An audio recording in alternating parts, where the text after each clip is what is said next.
Boom. Look at this. Here's where it is. Oh! Oh yeah. She's toast. That's a big hole, huh?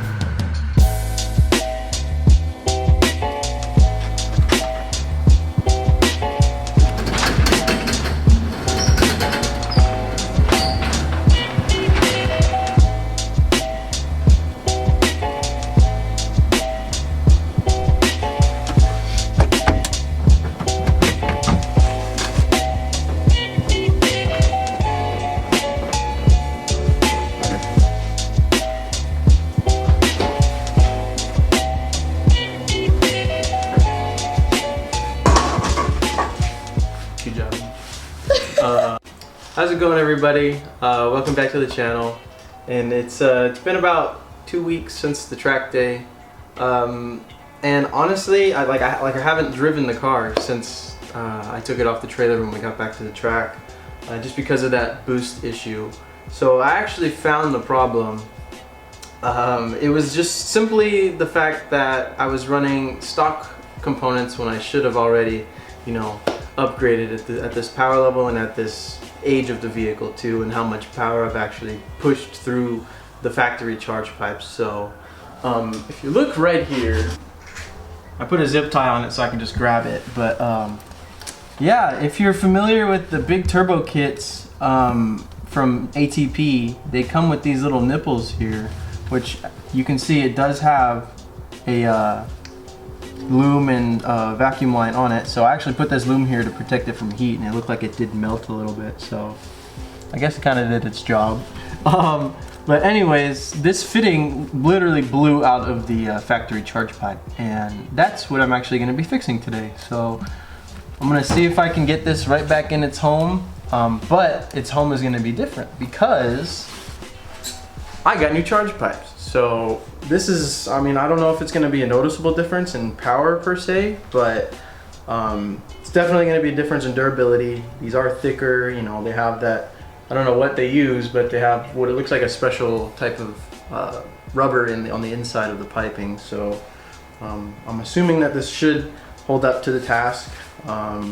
Where we're going to be drilling is going to be the smallest section of the piping, which mounts to the turbo. So if you look at this one, this diameter, it's actually smaller than, say, this inlet for the intercooler. It's a lot, pretty significantly smaller in diameter. But yeah, this one's actually going to be mounting up to the turbo. So this is where I have my boost source, that's where it actually blew out of the factory hose. So I'm going to find a spot on the top here, and then make sure to back it up from the inside so it doesn't sit there and spin while we're tightening the nut on the top. And once we do that, I can simply install everything, put the vacuum line back onto that fitting, and everything should be normal. So I'm almost wondering if that weird drivability issue I was suffering from, or the car was suffering from, was from this leak. So kind of just experimenting with the car and how it runs today and how it's been running. It has some issues kind of tuning the car, some gremlins and everything like that, but I'm still happy with it. So yeah, I'm just gonna go ahead and get the car jacked up, get the intercooler piping off so I can show you guys what that looks like, because I actually haven't even really looked into it. I just saw that line sitting on the back of the firewall. So yeah, I'm gonna get all the stock charge pipes out and then compare them to the new charge pipes. And I was driving like that? What the heck? I can't believe, holy crap. You can literally, like, hold on, where is it at? There it is. You could literally stick your entire index finger in the hole.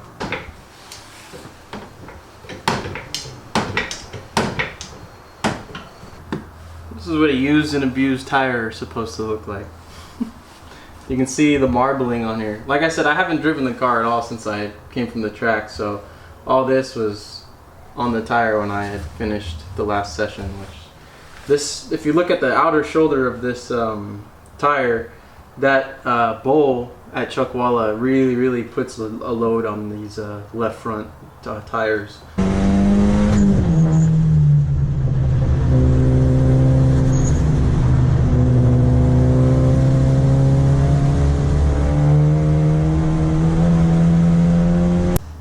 funny, there's pieces of rubber in the wheel.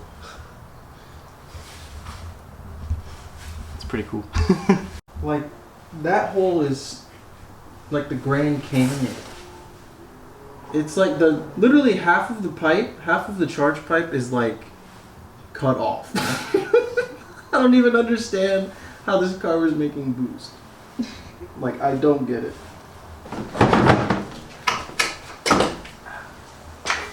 Oh!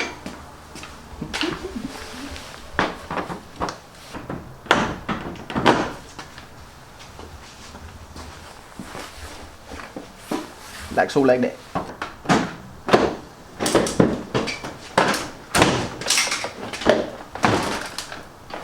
Oh, that one screw. There we go. Yeah.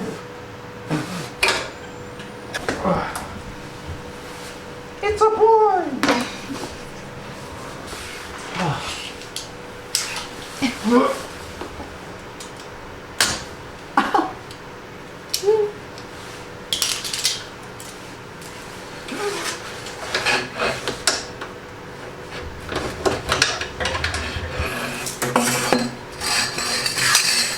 Boom! Look at this. Here's where it is. Oh! Oh shit. Oh yeah. She's toast. That's a big hole, huh? Yeah. I'm glad that's all that the problem was. That it wasn't anything worse than that. At least, not that I know of. The engine is good. I checked the oil in the engine. It's good level. Actually, now that I think about it, while I have the cart up, I'm gonna drain the catch cans just to see if they caught a lot of oil or if they didn't. And if they didn't catch a lot of oil or separate a lot of oil, that means that the engine's actually running pretty good. I mean, I got it really hot, so I'm assuming the oil got pretty thin with how hot everything was getting. So some could have been slipping by, or compression could have been slipping by the rings and pressurizing everything a little bit more. But yeah, I'm gonna drain them and actually see how much they captured. And if they, like I said, if they didn't capture a lot, that means the engine's still healthy, still stout, still holding compression. And if they did catch a lot of oil, that's kind of an indication that maybe I should have gapped the rings a little bit tighter. But we'll see. It should be fine. Alright, so now let's see if when we were making boost, there was a lot of oil. Oh, maybe a couple drops. Hey, look, there's a couple drops. Nothing crazy. So that was the, I just closed it, but that was the manifold side, so the pressure side catch can.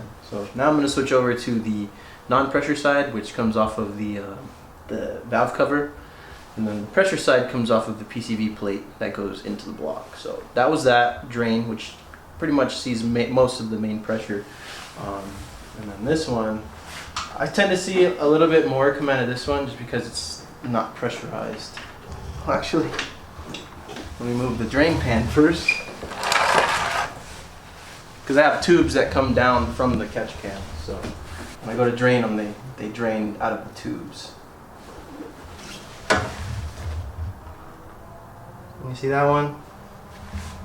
It's draining. That one had significantly more oil in it. It's actually still draining.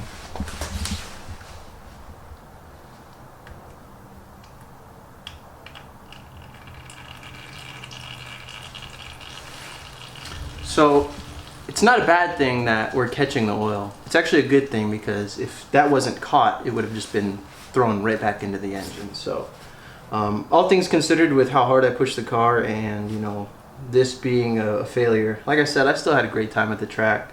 You're gonna run into mechanical issues, mechanical failures. That was a pretty big failure, but I mean, everything considered, it was amazing. I had a great time. The car actually performed really well, but I'm really glad to be able to take care of the boost leak, and I really want to get the car running to see if that was what was really limiting the car, and maybe that leak could have been there prior to me actually going to the track. So you never know. I don't know when that happened. I know the big failure happened at the track, but it's just heat and boost and everything that we did at the track. It just kind of took a toll on all the factory parts. So hopefully the Mishimoto piping will do me better, and yeah, I'm gonna go start throwing it on. It's pretty simple to get off. I just took the bumper off so I can get to the front ones easier for the intercooler. But yeah, I'm gonna put these on and start it up and see what happens. But like I mentioned earlier, when you go big turbo, you have to have special fittings to make the boost lines work. So this is the fitting you're gonna need to replace this fitting right here. So this fitting is going to be your charge air source off of the compressor housing, which is going to be boost pressure. So with the new turbo, it doesn't have that fitting on the compressor housing. So you have to relocate that because you still need to have a boost source for your boost control. So this nipple actually replaces that fitting on the turbo. And what you do is you drill a hole wherever in your charge system. Doesn't really matter as long as it's getting boost pressure. I decided to drill it right here just so it's closest to its factory location, and obviously it ripped and blew out of here.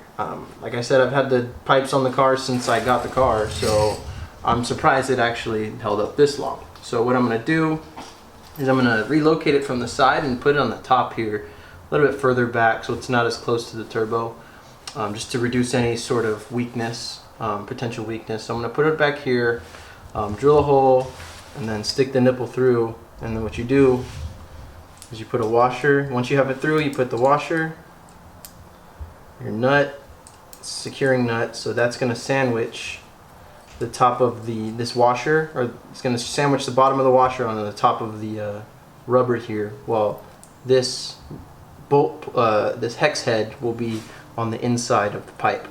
And then once everything's tightened down, there's this little securing ring that you slide on top of the nut, and that is what prevents the nut from backing out. So I'm gonna go ahead and drill a hole back here, further from away from where I originally had it mounted, because where I originally had it mounted, it was facing the turbine, so the hot side of the turbo. So could have something to do with why it popped off or why I decided to rip. It's probably just because it's old stock parts, which is something that you're going to run into when you start really pushing the boundaries of these engines. So I'm going to drill this hole, and then once I have the hole drilled, I can throw everything back in and start the car up.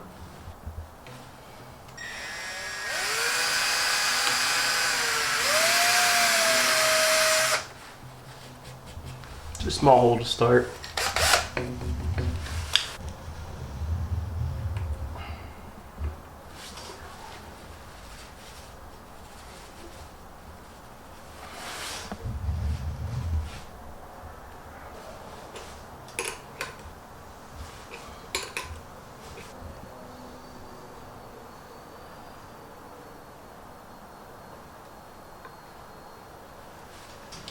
Alright, so I managed to get all the clamps on. I am going to be reusing these factory clamps. They're actually really, really good. I tried using one of my T-bolt clamps, which is right here, that style of clamp. Tried using it right here because I couldn't find a OEM clamp that fit over this. So I actually just used one of the clamps that came from Mishimoto.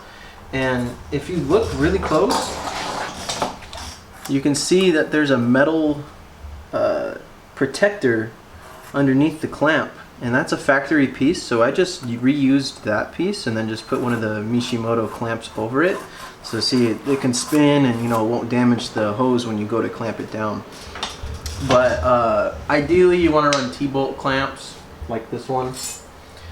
I mean, like I said, these clamps are actually really, really, really good. I've never had a factory clamp actually blow off before. So yeah, you can really get to tightening these things and you won't have any issues. But I got my nipple installed. There's that. So it's right on the top of the hose now, instead of on the side here pointing towards all the hot stuff. So now it's on the top where it can stay a little bit cooler. And like I said, this hose is really strong, so it was really hard to get that nipple through. So yeah, I'm gonna put the vacuum line on here, clamp it back down, and then throw everything on, fit it all up, and then tighten all the clamps, and then we'll start it up and see if it starts driving or running any better, because you know, at this point I'm kind of desperate to have this car running like it should, so fingers crossed.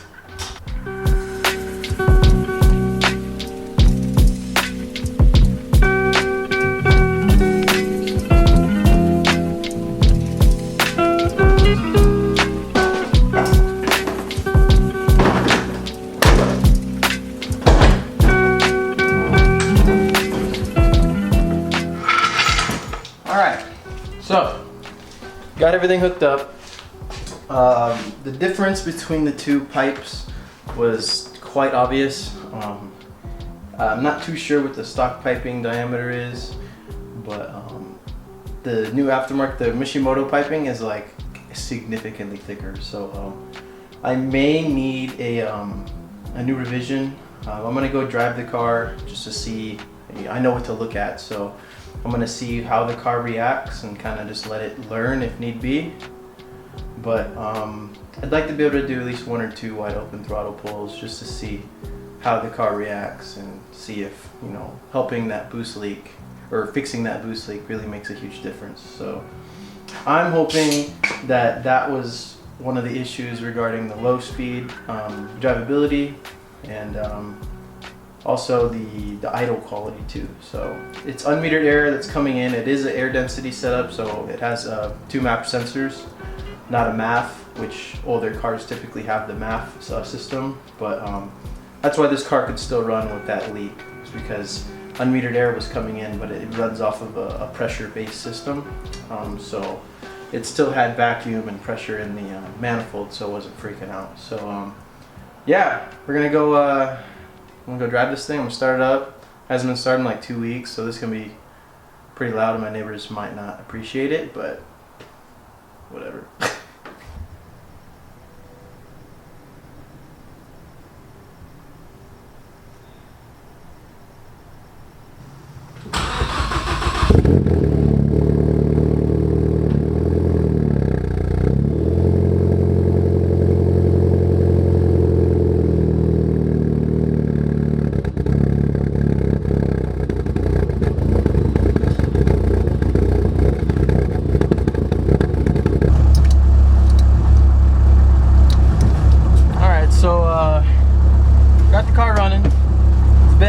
Since we last filmed. That's usually how it goes, you know, but whatever. Well, as I'm about to show you guys, the car does not really like to drive very well at a low speed or idle very well. So I'd like to kind of get your guys' input on what you guys might think it is. I'm still confused as to what is causing this weird drivability issue. It originally started when I flashed this revision for the track, and for whatever reason, I'm not doing anything, but for whatever reason the car freaked out. Listen. So it has a hard time holding an idle. 1, because it's cold. 2, because this revision since I got it has been kind of problematic. But another issue that I've been having is this weird stuttering, or like, yeah, it's a stuttering issue with the throttle under light acceleration and light load, low load, like right now. I'm barely accelerating and the RPMs kind of fluctuate up and down like really bad. I'll try to see if I can do it right now.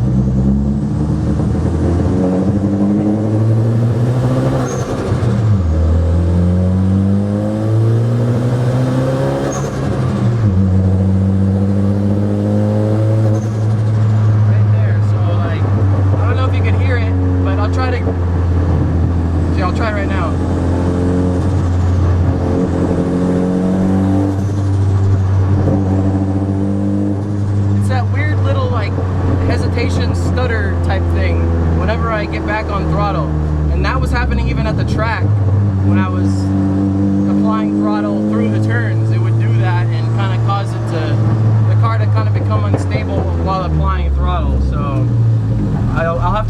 tuner. I already messaged Ryan from BD Tuning about it, and we're gonna, I guess, try to do as much as we can about it. But yeah, I got the new charge pipes on. This is the same tune from the track day, but yeah, I'll just let you guys enjoy listening to the car and listening to it almost stall every time I come to a stop. But you'll hear it. The top end sounds absolutely amazing. Car feels absolutely amazing. Besides that, so I don't know, maybe you guys have another idea of what it could be. Like I said, it started doing that weird idle issue when I flashed this tune, but it's been doing that surging for a while now. So I'm confused. I'm kind of like out of ideas at what it could be and, you know, what it isn't. So I mean, if you guys have any idea, or if your car does that and you figured out why, I would definitely like to know.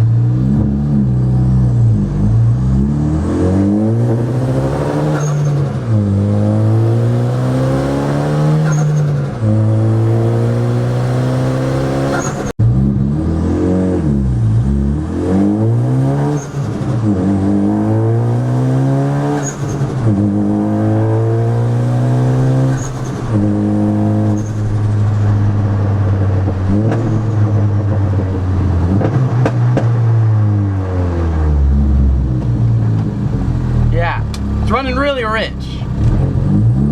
I'm getting about 12 miles average MPG right now. This car is 4 cylinders. Oh my god.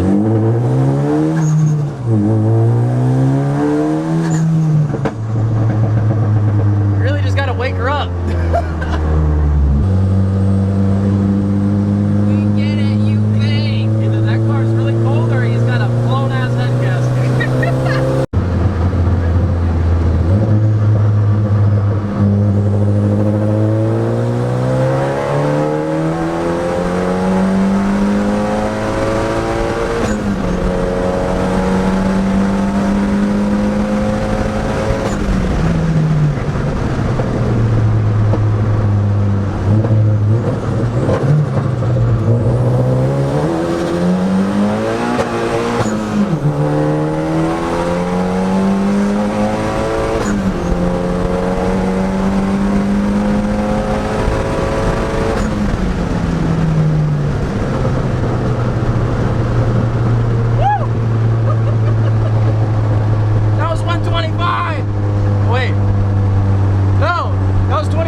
I got close to the curb.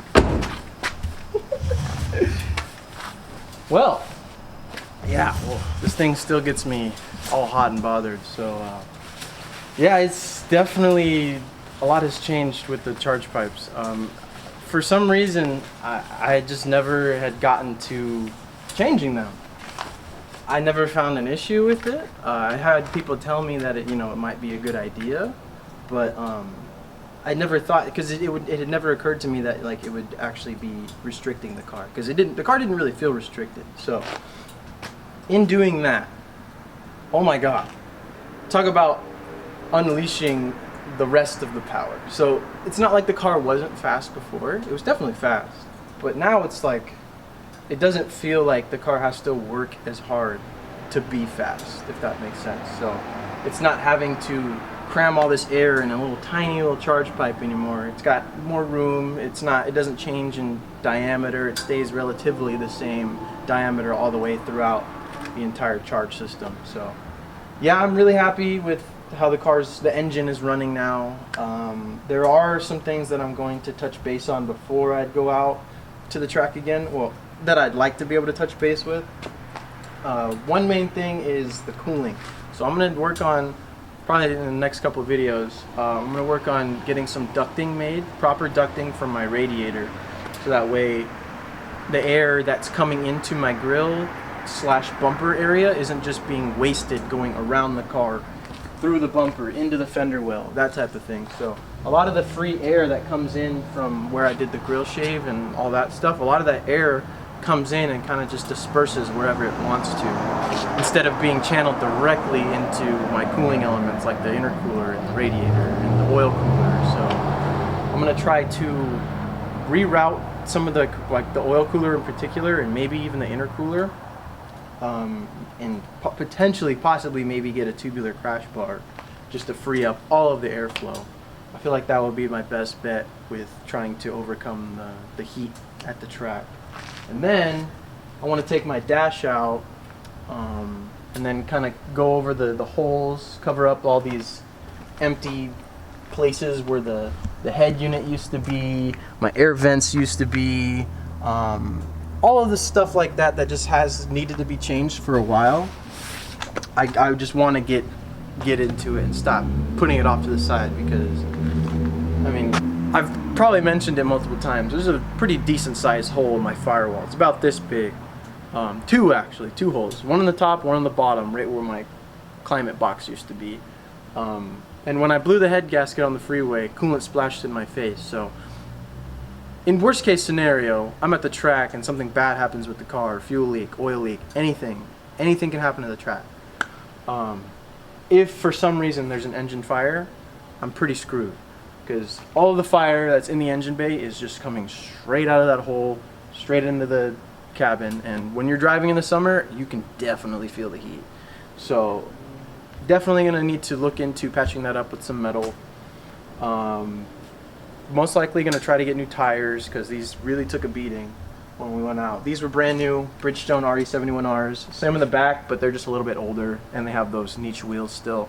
These are the works. So I'm going to do my best to get another pair of the work wheels and tires as soon as possible, but if you don't already know, these wheels are really expensive, brand new. So I actually managed to get a really good deal on them, and that's why I got them for the front. So yeah, there's a lot of cool things coming. I got a roll cage. It's another one of the big things I really want to get before I start going back to, Auto Club Speedway, Big Willow, where you're just doing, your average speed is 80 to 90 miles an hour for the most part. So like, you really need to be on top of your safety when you start kind of getting into that realm of things, especially with where the car is at, power and weight wise, because it may only have like 420, which is a rough estimate, 420 wheel horsepower, but the car weighs like 2,800 pounds with me in it wet. So like, you're playing with some pretty dangerous stuff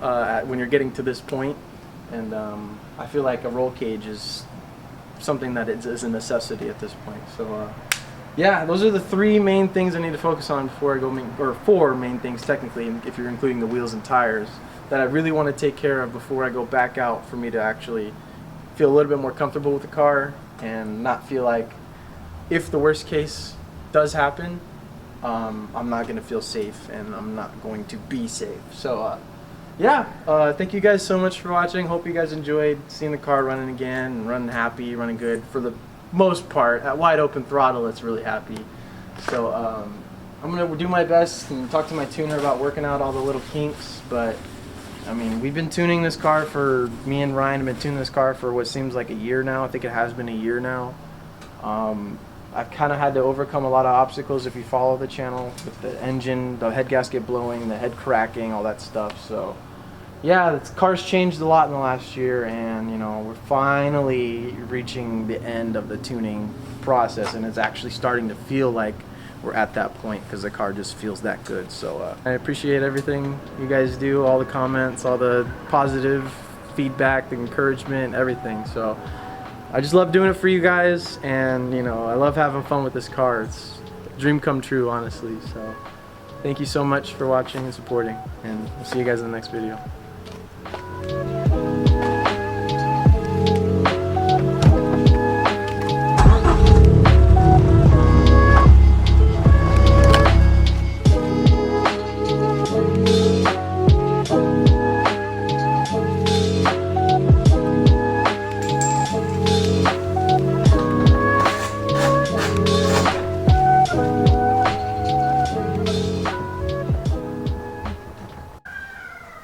That awesome car. What if you had that for work? That car right there.